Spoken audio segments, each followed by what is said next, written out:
দীপাবলির পর এবার ছট পুজোয় উৎসবের আবহ মুর্শিদাবাদে। সোমবার ও মঙ্গলবার দুদিন পুজো।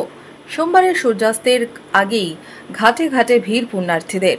বহরমপুর, রঘুনাথগঞ্জ থেকে শমশেরগঞ্জ, সর্বত্র সূর্য উপাসনার উৎসব পালনের ছবি।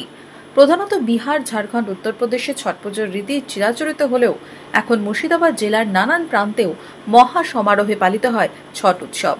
সূর্যদেব ও উষা দেবীর আরাধনার মাধ্যমে স্বাস্থ্য, সুখ ও সমৃদ্ধি কামনা করেন পুণ্যার্থীরা। অনেকে মনে করে ছট পুজো মানে শুধুমাত্র বিহারীদের পুজো, একদমই না। আমরা হিন্দু ঘরের সন্তান, সূর্য দেবতা আমাদের আরাধ্য দেবতা। তাই হিন্দু ঘরের হলেই আমরা সূর্য দেবতার আরাধনা করি, সে বিহারি হোক আর বাঙালি হোক, সব মিলেমিশে একাকার হয়ে গেছে আজকে ধুলিয়ানে। কোনো রকম অপ্রীতিকর ঘটনা এড়াতে নেওয়া হয় আগাম সতর্কতা। ছট উপলক্ষে ঘাটে ঘাটে নিরাপত্তা আঁটসাঁট করা হয়েছে প্রশাসনিকভাবে। জলে নজরদারি চলছে। সূর্য উপাসনার এই প্রাচীন উৎসবে মাতোয়ারা গোটা জেলা।